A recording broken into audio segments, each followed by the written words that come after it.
This is that bread which came down from heaven. Not as your fathers did eat manna in the wilderness and are dead. He that eateth of this bread shall live forever. Ayun, magandang umaga mga kapatid. Welcome muli sa ating podcast. Ito po ulit si Brother Dave. At ngayong araw na ito, maulan na umaga. Actually, ngayon ay 12 o'clock at maganda na yung araw. May pumasok na namang bagyo sa amin. Bakit dito sa Visayas na ano? Parang sabi ko nga yung trend parang mga bagyo ngayon dito na dumadaan. Mindanao, Visayas, ganun. And may mga part sa amin na lubog talaga sa baha. And may mga pamilya na naman na nasalanta. But above all this, I know that Heavenly Father has a plan for all of this na nangyayari sa atin. So magandang umaga ulit and welcome sa ating podcast sa mga individual na nakikinig ngayon. And I'm praying na nasa maayos tayong kalagayan in spite sa mga circumstances na mayroon tayo. No? Halimbawa yung ating health, ang ating sitwasyon sa trabaho, po ba sa bahay, yung mga pangangailangan natin. Anyways, bakit natapos na ako dito sa huli? Alright,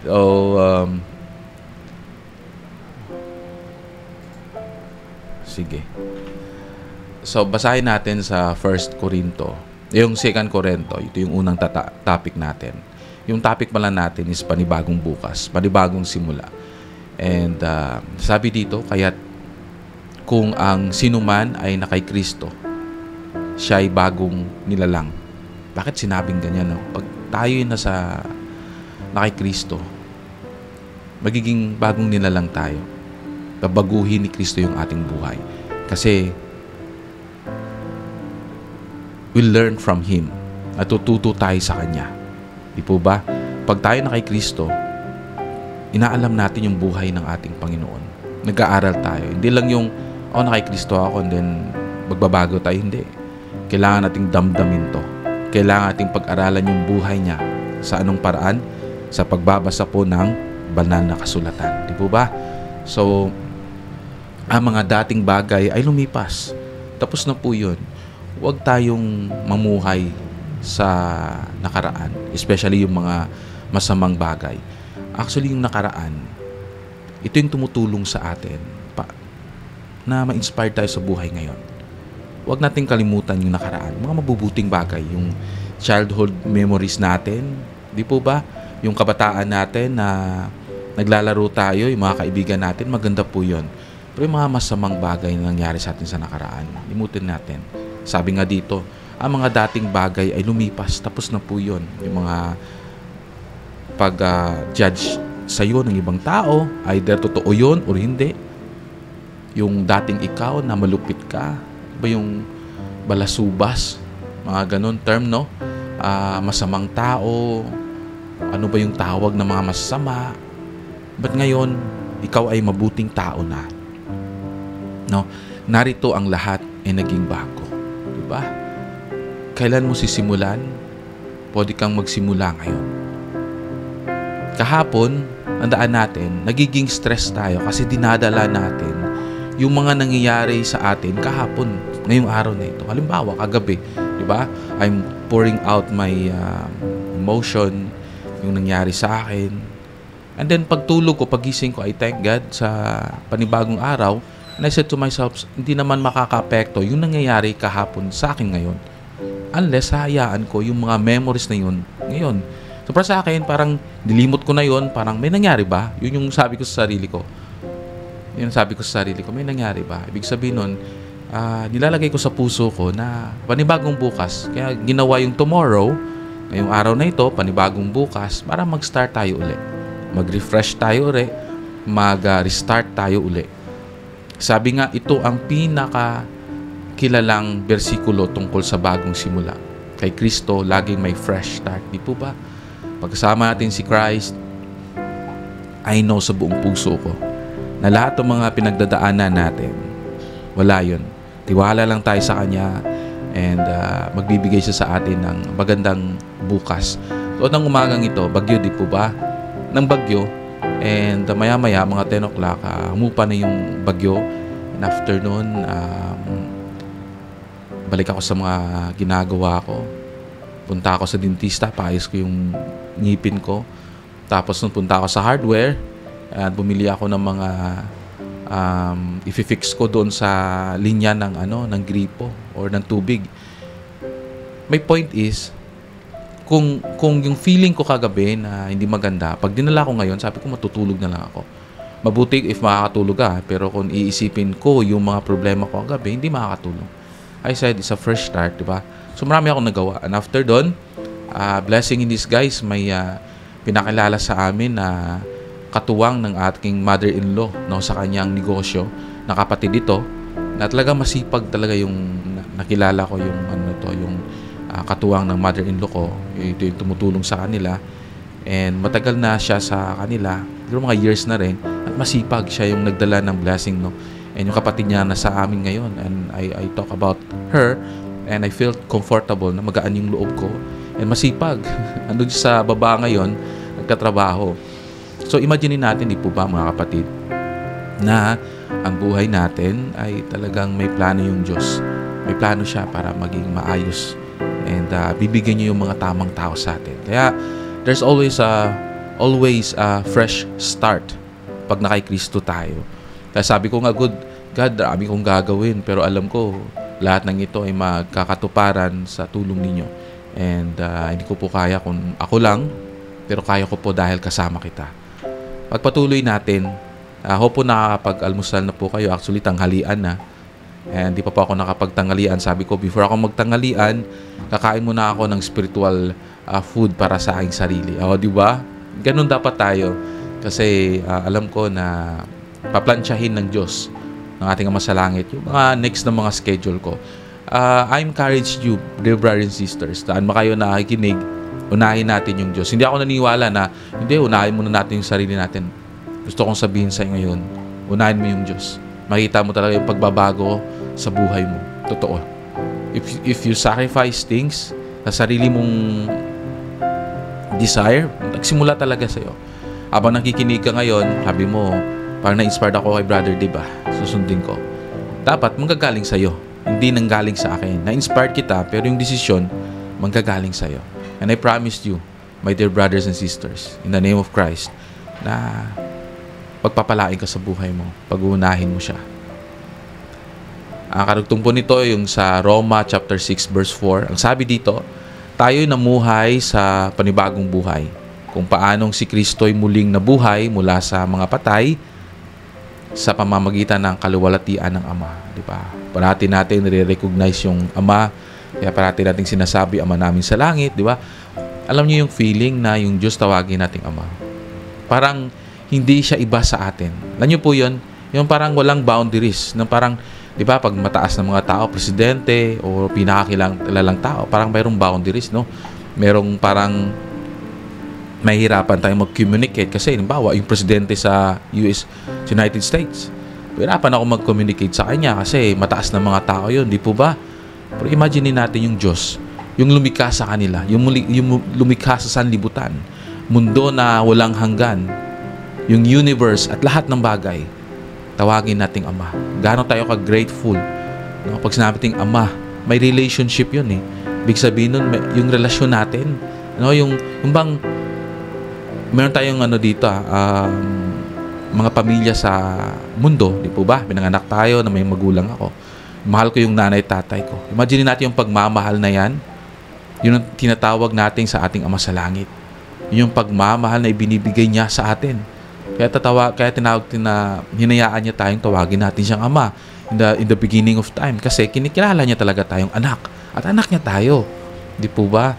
So, dahil sa kaluwalhatian ng Ama, nabuhay ang kanyang anak na si Jesucristo. Tayo din. Kailangan nating manalangin. One prayer away lang ang ating Ama sa Langit. Kung yung cellphone busy, yung internet namamatay o nawawala dahil sa internet connection lost, dahil sa naputol yung mga kable, dahil sa bagyo, pero yung ating Ama sa Langit sa 24/7, siya na ready hintay sa atin pag tayo manalangin at tawagin natin siya. So, dahil doon sa pag-asa na yon, makita natin na bawat araw ng buhay natin ay bagong simula. Meron tayong kalayaan kasi, yun yung parati kong sinasabi, may kalayaan ako sa pagpili. Sabi ko nga, diba, nagtatrabaho ako bilang guro, managita ko sobrang stress na hindi na kaya o pahinga, o humingi ka ng sorry, hindi mo kailangan na akuin lahat. Kasi tao lang tayo, masasaktan tayo, mahihirapan tayo. Yung pangatlo, makita natin sa Efeso chapter 4 verses 22 hanggang 24. Sinabi dito, ihubad ninyo ang dating pagkatao at magbago sa espiritu ng inyong pag-iisip at kayo'y magbihis ng bagong pagkatao na nilalang ayon sa Diyos. Imay-imay natin. Ihubad ninyo ang dating pagkatao. Tayo po, mga kapatid, pag hindi natin ihuhubad yung ating pagkatao, yung pride natin, sabihin natin, ayoko magbago kasi ganito na ako. Walang magbabago sa buhay natin. Sabi nga, kung yung result mo everyday, the same din, ibig sabihin, the same din yung ginagawa mo. Like, halimbawa ako, mga kapatid, everyday, gumigising ako, punta ako ng school, after ng school, uwi ako sa bahay, gawa ko ng Come Follow Me, which is good. After ng Come Follow Me, gawa ko ng part-time job. After nun, walking, pag-uwi sa bahay, spend time sa family, Netflix, ganun. And then, pahinga. Paulit-ulit yon. And then, dumarating sa punto na sabi ko, bakit wala akong pera? Di po ba? Realidad. And sabi ko, kailan pa kaya ako makaka-recover sa utang ko sa bangko? Dahil para sa pamilya, pagtayo ng bahay, di po ba? The same result. Pero pag may gagawin tayo in between na yan na pagbabago, magbabago din yung result niya. Halimbawa, sabi ko mag-start ako ulit magnegosyo. Even though may trial and error, pero alam ko positive ako na talagang maging successful ako. Kasi calculated risk, pag-aaral, etc. Di ba? Lahat ngayon, makikita natin sa YouTube or sa social media. Ano yung platform na ginagamit natin sa paggamit ng technology, di po ba? Ibig sabihin nun, pag pinasok ko yung negosyo, alam ko na pagdating ng gabi, mayroon akong income. Pagdating ng katapusan ng buwan, mayroon akong income. Pagdating ng katapusan ng linggo, mayroon akong income. Alam niyo po yung kapatid, di po ba? Ibig sabihin nun, dahil may binago ako in between, nagbago din yung result na. Pag the same lang yung result every day, ibig sabihin, the same lang yung ginagawa natin at yung problema pa, nagre-reklamo tayo sa buhay natin na wala tayong binabago. Kaya sabi dito, ihubad ninyo yung dating pagkatao. Gusto nating baguhin yung sarili natin. Ilub mo ka sa utang, magsimula ka magbayad. Yung pinaka maliit na utang mo, yun yung bayaran mo. Hindi yung, bahala na maintindihan nila, hindi. Yun yung gagawin natin. Dahan-dahan, maliit na utang hanggang sa lumaki, hanggang sa mga malaking utang, hanggang makikita natin, dahan-dahan, nababawasan at maging ano din tayo, maging totoo sa mga taong inutangan natin. Sabihin natin, yun yung ginawa ko ng kaibigan ko. Wala akong pera ngayon dahil sa nangyari sa akin, pero pinapangako ko sa iyo, yung totoong pagsabi nababayaran kita. Pag mayroon kang pera, wag na yung, bahala sila, importante mabigay ko sa pamilya ko. Hindi. Kasi, kailangan natin maging responsable. Kailangan natin maging accountable tayo sa ginawa natin. Yung ginawa niya, talagang nagtiis muna siya. Hanggang pagkatapos nun, nabayaran niya yung mga utang niya. And then, sabi niya, ang gaan sa feeling na hindi ako nakukonsensya dahil iniisip ko lang yung sarili ko. Ganun siya. So, if you want change, kailangan na may ihubad tayo. Kailangan may baguhin tayo. At ang magbago sa espiritu ng inyong pag-iisip. Sabi ko sa kaibigan ko, nagsusumikap ako sa buhay, nagninegosyo ako, nagtatrabaho ako. Even though yung negosyo ngayon medyo parang kailangan ng maraming faith pa.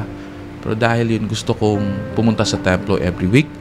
Kahit walang negosyo, pumunta pa rin ako. Pero di ba, makakatulong siya. Gusto kong mag-serve pa sa Panginoon ng mas maganda pa. Alam niyo mga kapatid, di ba? So, kailangan lahat ng ginagawa natin, nakatutok siya sa perspective natin eternally. for eternity siya, yung goal natin. Pag hindi siya spiritual, pag hindi siya eternal, pabayaan mo. Oo, yun. Kasi nakakaligtaan natin. Siniset aside muna natin yung spiritual things. Teka, dito ka muna ha. Kasi ito, opportunity to sa akin eh.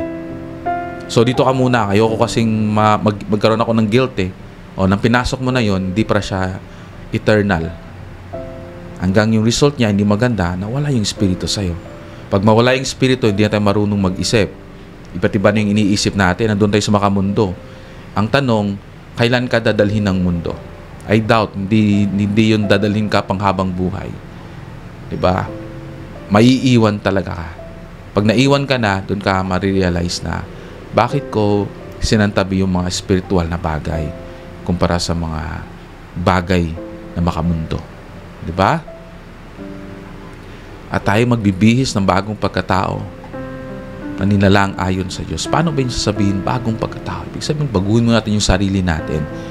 Iba yung tao, brothers and sisters, na yung poker face lang ba? Yung parang nagbago ako, ganito yung akin. Ako pag tumitingin talaga ako sa tao, tinitingnan ko yung puso. Hindi ako tumitingin sa mukha lang. Tinitingnan ko yung puso, tinitingnan ko yung ano kayang taong to. Kasi may mga tao talaga na sa mundo ngayon, nagsusuot ng maskara.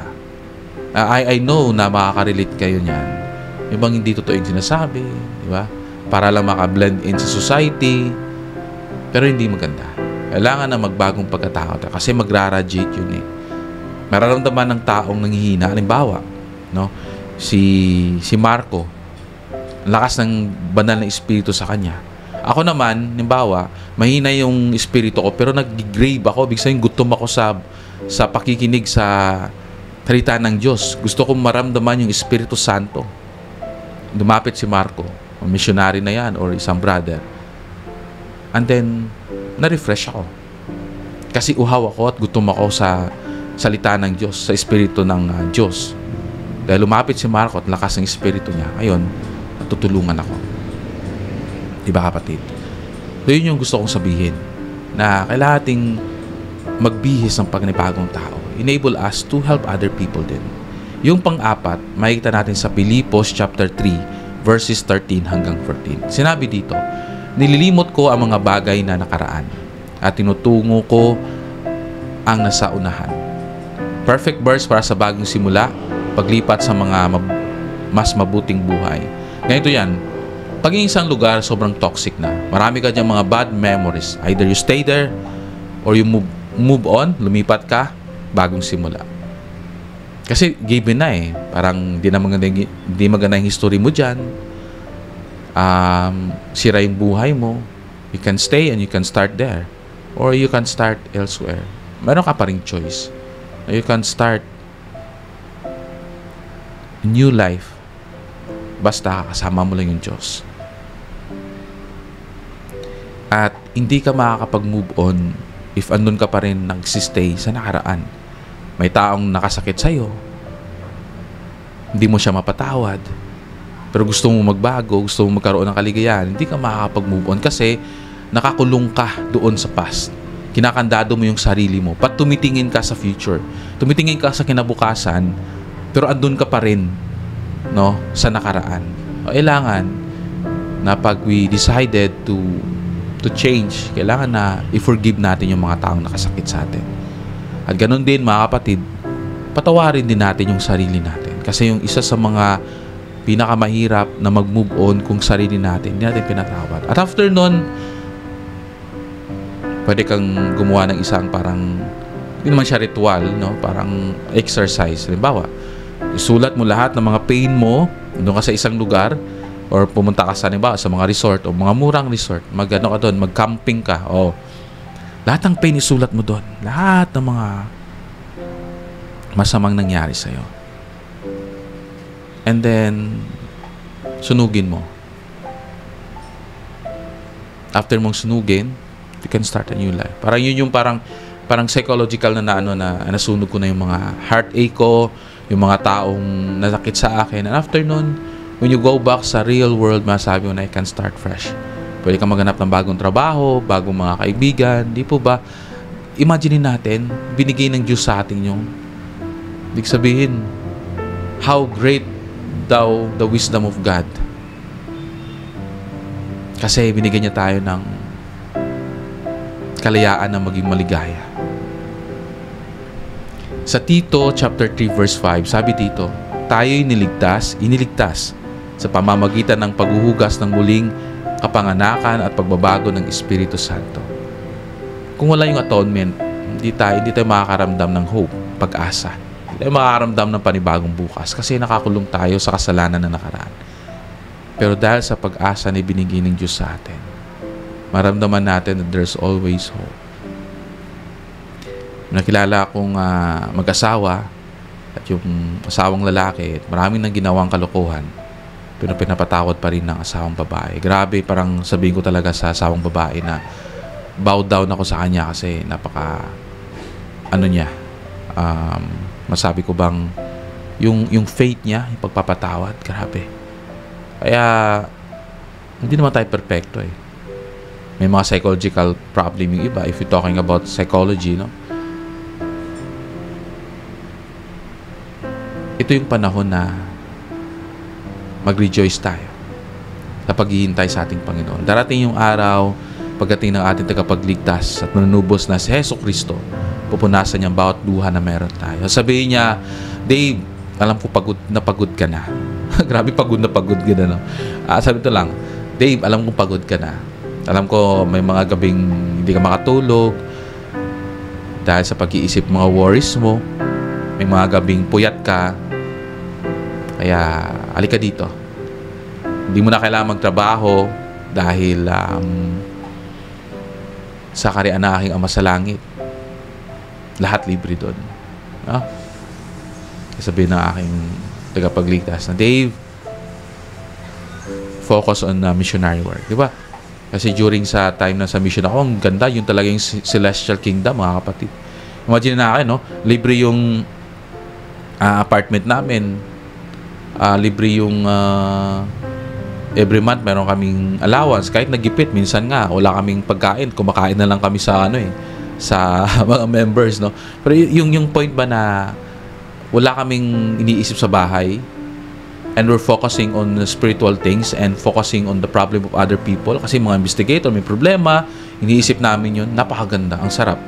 Alam mo, ito pala yung feeling, no, pag wala ka ng responsibilidad. Yung responsibilidad mo na lang is alalahanin yung ibang tao. Kasi ngayon, di ba, yung responsibilidad ko, paano kaya matatapos yung bahay? Wala pa yung kwarto yung mga anak ko. Yung mga iniisip ko iniisip ko yung mga yung pag-aaral ng mga anak ko. Mga ganun siya. So, minsan, pag isang tao, pag judgmental, ay, hindi nagsisimba si Brother Dave. Yung kahit na ibang membro, no? Hindi nagsimba si Brother. Kahit na may malaki yung bahay niya, may bahay na, may sasakyan na, pero hindi pa nagsisimba, ganun, di ba? They can say whatever they want, pero hindi nila alam yung pinagdadaanan mo. Kaya wag mong ilagay yung inyong pananampalataya sa ibang tao. Ilagay nyo sa Diyos at ikaw yung tumulong, ikaw yung maging anghel para sa kanila. Kasi the moment na ilagay mo yung standard ng Diyos sa ibang tao, halimbawa, nabubuhay ka sa standard ng ibang tao, nako, hindi ka talaga magiging masaya at hindi ka talaga magpro-progress sa buhay. Anyways, brothers and sisters, magtanghalian po tayo and masaya ako na nakipag-usap ako ngayon sa inyo. Walang pasok kasi may bagyo and I take time na yung oras, no, na magamit ko sa paglilingkod sa Diyos. Kasi alam ko, pagkasama ko siya, maganda yung araw. Mga kapatid, mahal ko po kayo. Hindi lang po sa salita, pag ginagawa ko po yung paglilingkod sa inyo araw-araw dahil sa pagmamahal ko sa inyo at sa ating Ama sa langit. Hindi ko man po kayo makilala isa-isa na nakikinig sa akin. Dumadami na po tayo. Sabi ko nga, mga 200. Puno na yung isang Sacrament Hall sa pakikinig. Welcome po lahat. Ako po yung nagbabahagi, hindi lang po sa miyembro ng simbahan. Ako po isang miyembro ng simbahan ng mga banal sa huling araw. Yung The Church of Jesus Christ of Latter-day Saints. Pero gusto pong magbahagi sa lahat ng tao. Welcome po kayo dito sa mga nasaktan, sa mga may depression, and kailangan ng tulong ng Diyos. Sabay-sabay po tayong umunlad, matuto at maging masaya. Lahat pong ito ay aking iniiwan sa pangalan ng kanyang anak na si Hesus Kristo na ating tagapagligtas. na ating manunubos, na ating Diyos. Siya nawa.